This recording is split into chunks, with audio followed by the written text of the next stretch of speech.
አሁን ወደ ቀዳሚው የዓለም ዜናን የምናልፈው ማንተጋፍቶት ተዘጋጅቷል። መልካም ቆይታ። የዲደብሊው ዜና። ጤና ይስጥልኝ አድማጮች። በቅድሚያም አርዕስተ ዜና። በኢትዮጵያ ፌዴራል መንግስትና በህወሓት መካከል ያለው ውጥረት ባየለበት በአሁኑ ወቅት ኦሉሴጉን ኦባሳንጆ ዛሬ ከአፍሪካ ህብረት ኮሚሽን ሊቀመንበር ጋር ተወያዩ። ሁለቱ ተወያዮች በቀጠናው ባሉ ጉዳዮችና ከአህጉሪቱ ጋር በተያያዙ ሌሎች ርዕሶች ላይ ሀሳብ መለዋወጣቸው ተገልጧል። ዝርዝር ማብራሪያ ግን አልተሰጠም። በሰሜን ወሎ ዞን አንጎት ወረዳ መንገድ ዳር የተቀበረ ጸረ ተሽከርካሪ ፈንጂ ባለ 3 እግር ተሽከርካሪ ባጃጅን በማጎን ተጓዦች ላይ ጉዳት ማድረሱ ተገለጠ። ማክሰኞ ዕለት ከጠዋቱ 3 ሰዓት ላይ ደረሰ በተባለው ፍንዳታ የ4 ሰዎች ህይወት ወዲያውኑ ሲያልፍ 3 ሰዎች ላይ ብርቱ የመቁሰል አደጋ መድረሱ ተገልጧል።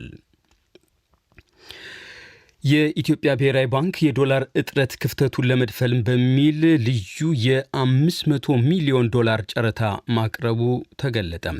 ባንኩ ትናንት እንዳለው የባንኮች የዶላር ጨረታ ፍላጎት እጅግ ከፍ ብሏል። ማዕከላዊ ባንኩ ባሳለፍነው ሳምንት ረቡዕ መደበኛ ጨረታ ያቀረበው 125 ሚሊዮን ዶላር ነበር። ዜናው በዝርዝር። በሰሜን ወሎ ዞን አንጎት ወረዳ መንገድ ዳር የተቀበረ ጸረ ተሽከርካሪ ፈንጂ ፈንድቶ ባለ 3 እግር ተሽከርካሪ ባጃጅን በማጎን ተጓዦች ላይ የህይወት መጥፋትና የመቁሰል አደጋ ማድረሱ ተገለጠ። ማክሰኞ ነሐሴ 12 ቀን 2018 ዓ.ም ከጠዋቱ 3 ሰዓት ላይ ደረሰ በተባለው ፍንዳታ የ4 ሰዎች ህይወት ያለፈው ወዲያውኑ ነበር ተብሏል። በባጃጁ ላይ ተሳፍሮ ከነበሩ 7 ሰዎች መካከል ሌሎች 3 ሰዎች ላይ ደግሞ ከባድ፣ በአንዱ ቀላል የአካል ጉዳት መድረሱን የወረዳው የመንግስት ኮሚኒኬሽን ጽህፈት ቤት ዛሬ አሳውቋል። ስለ ማክሰኞ አደጋ የአንጎት ወረዳ የመንግስት ኮሚኒኬሽን ጽህፈት ቤት ኃላፊ ወይዘሮ ሙሉ ወርቅ ጫኔ ቀጣዩን ተናግሯል። ሰላም አልነበረም መንገዱ የአካባቢ ማለት ነው እና ወደዚህ ሲመለሱ መንገዱ ላይ ጸረ ተሽከርካሪ ቦምብ ተቀብሮ ስለነበረ ያ ፍንዳታ ደረሰ። እንግዲህ የሞቱት 4 ናቸው። የሞቱት በሕክምና ላይ ያሉት 4 ናቸው። ከባድ አደጋ አንዱ ብቻ ነው ቀለል ያለው፣ 3ቱ ትንሽ ከበድ ያለ ነው። ፍንዳታው በተከሰተበት አካባቢ አደጋው ከመድረሱ ቀደም ባሉት 3 ቀናት ጀምሮ በመንግስት የጸጥታ ኃይላትና በፋኖ ታጣቂዎች መካከል ግጭት እንደነበር አንድ አስተያየት ሰጪ ለዶቼ ቬሌ ተናግሯል።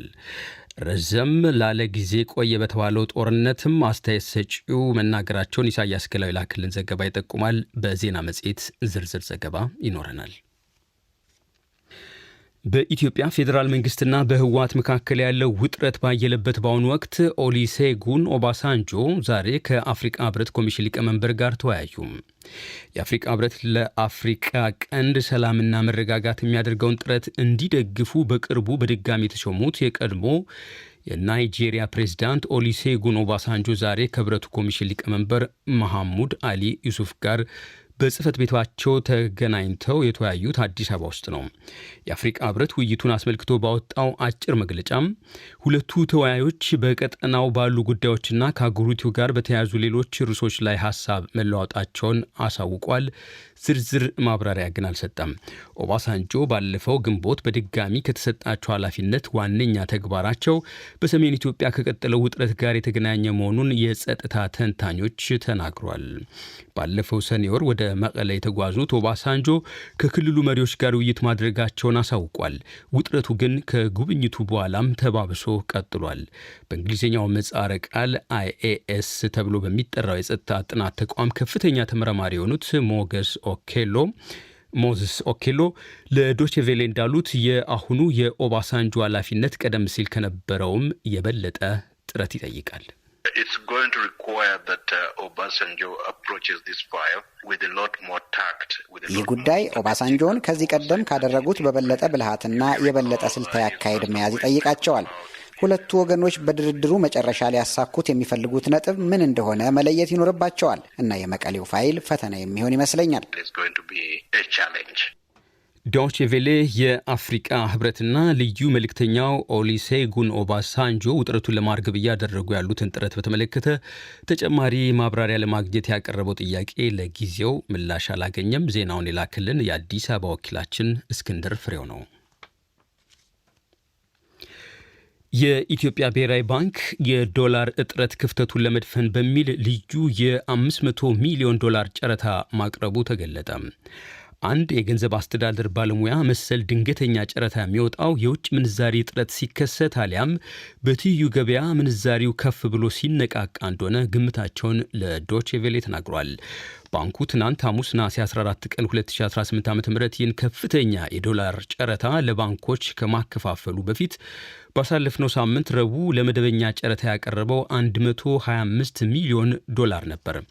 ባንኩ ይህን ያህል የዶላር መጠን ለጨረታ ያቀረበው ባልተጠበቀ መልኩ ነው ያሉት የገንዘብ አስተዳደር ባለሙያው ዶክተር አብዱል መናን መሐመድ ምክንያት ያሉትን እንዲህ ይናገራሉ። ይሄ ፍጹም ያልተጠበቀ ነው። ከዚህ በፊትም እንደዚህ የዛሬ 6 ወር አካባቢ እንደዚህ ከፍተኛ የሆነ 500 ሚሊዮን የዛን ጊዜም እንደዚህ አውጥቶ ነበረ እና እኔ እንደምገምተው ብሔራዊ ባንክ ምንዛሪ በጣም በከፍተኛ እጥረት ሲኖር እንዲህ ከፍተኛ የሆነ ያልተጠበቀ ጨረታ ያወጣል። ብሔራዊ ባንኩ በአጠቃላይ በዚህ ዓመት ለባንኮች በጨረታ ያከፋፈለው የዶላር መጠን 2.7 ቢሊዮን ዶላር መድረሱ ተገልጧል። ለጨረታ የተከፋፈለው ዶላር ከፍ የማለቱ ምክንያትም ብር ከዶላር ምንዛሪ አንጻር እንዳይዳከምና ከትይዩ ገበያው ጋር ያለው ልዩነትም በጉልህ እንዳይሰፋ በሚል መሆኑ ተጠቅሷል። ዶክተር አብዱል መናን ባለፉት አንድ ወር ከ15 ቀናት አንስቶ የትይዩ ገበያ የምንዛሪ መጠን ከ10 ብር ያላነሰ በመጨመር መነቃቃት ማሳየቱንም ተናግሯል። ይህ የማዕከላዊ ባንኩ የዶላር አቅርቦት በአፍሪቃ ከፍተኛ ተብለው ከሚጠቀሱት አንዱ ነው ቢባልለትም ባለፉት 8 ወራት ውስጥ ብቻ ግን ብር ከዶላር አንጻር በ3.7 በመቶ ግድም መዳከሙ ተዘግቧል። በዜና መጽሔት በዚህም ላይም ተጨማሪ ዘገባ ይኖረናል። ይህ ከቦን ከተማ የራይን ወንዝ አቅራቢያ የሚሰራጨው የዶቼ ቬሌ ሬዲዮ የዓለም ዜና ነው።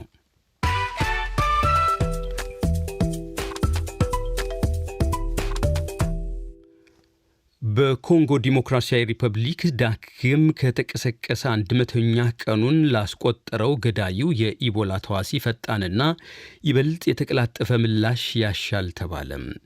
የድንበር የለሽ ሐኪሞች ቡድን ኤምኤስኤፍ እንደዘገበው ከሆነ የተዋሲውን ስርጭት ለመቆጣጠር ማህበረሰቡ በቂ ድጋፍ እያገኘ አይደለም።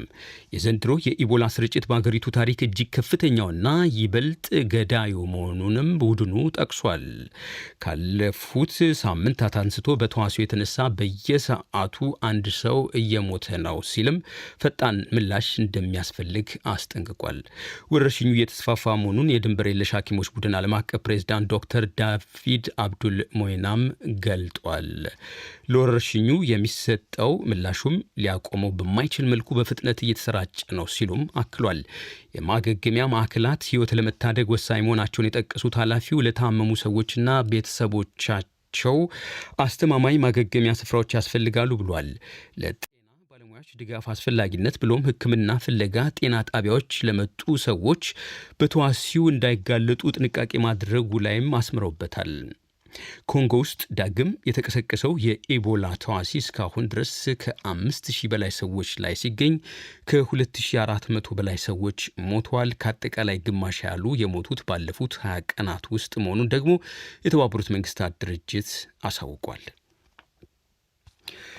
ሰኞ ዕለት ሊከናወን ቀጠሮ የተያዘለትን ዩክሬንን ለመደገፍ የፈቃደኞች ጥምረት የተሰኘውን ስብሰባ የፈረንሳይ የጀርመንና የብሪታንያ መሪዎች በጋራ እንደሚመሩ ይፋ ሆነም። ሩሲያ የጥምረቱ እንቅስቃሴን በአይነ ቁራኛ እንደምትከታተለው አሳውቃለች። ዩክሬንን ለመደገፍ የፈቃደኞች ጥምረት የተሰኘው ቡድን ዩክሬንን ጨምሮ 35 ሀገራትን ያካተተ ነው። የሰኞውን ስብሰባ የፈረንሳይ ፕሬዝዳንት ኤማኑኤል ማክሮን፣ የብሪታንያ ጠቅላይ ሚኒስትር አንዲ ቦንሃም እንዲሁም የጀርመን መራሄ መንግስት ፍሬድሪሽ ሜርትስ በጋራ ይመሩታል ተብሏል። በአካልና በርቀት በዲጂታል መንገድ በሚካሄደው የፓሪሱ የሰኞ ስብሰባ የዩክሬን ፕሬዝዳንት ቮሎዶሚር ዜሌንስኪ እንደሚገኙ የፈረንሳይ ፕሬዝዳንት ጽህፈት ቤት መግለጡን ሮይተርስ ዘግቧል። በስብሰባው ማን በአካል አሊያም በርቀት እንደሚሳተፍ ግን የተጠቀሰ ነገር የለም።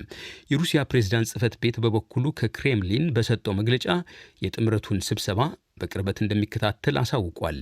የክሬምሊን ቃል አቀባይ ድሚትሪ ፔስኮቭ ጥምረቱን የዩክሬን ጦርነት እንዲቀጥል የሚሹ ሀገራት ስብስብ ሲሉ ወርፈዋል። ስዊድን ዋና ከተማ ስቶክሆልም እምብርት ላይ በሚገኝ አንድ ሁለተኛ ደረጃ ትምህርት ቤት ውስጥ ዛሬ ከሰዓት በኋላ በደረሰ የጎራዴ ጥቃት በርካታ ሰዎች መቁሰላቸውን ፖሊስ አሳወቀም። ጎራዴ የታጠቀው ሰው ፋጌርስታ በተባለው አካባቢ ብሪኔልስኮላን ትምህርት ቤት ውስጥ በርካታ ሰዎችን በመውጋት ጥቃት ማድረሱ ተገልጧል። ፖሊስ በጥቃቱ የጠረጠረውን አንድ ግለሰብ በቁጥጥር ስር መዋሉን፣ ተጨማሪ ስጋት እንደሌለም አሳውቋል። ባለስልጣናት ምን ያህል ሰዎች ላይ ጉዳት እንደደረሰ በዝርዝር ይፋ አላደረጉም። አንድ የስዊድን መገናኛ ብዙሃን ጥቃት አድራሹ ወንድ ሲሆን በፖሊስ እግሩ ላይ በጥይት ተመቶ መያዙን ዘግቧል። መረጃው ግን በሌላ ገለልተኛ ወገን አልተጣራም። ይህ ዶቼ ቬሌ ሬዲዮ ነው።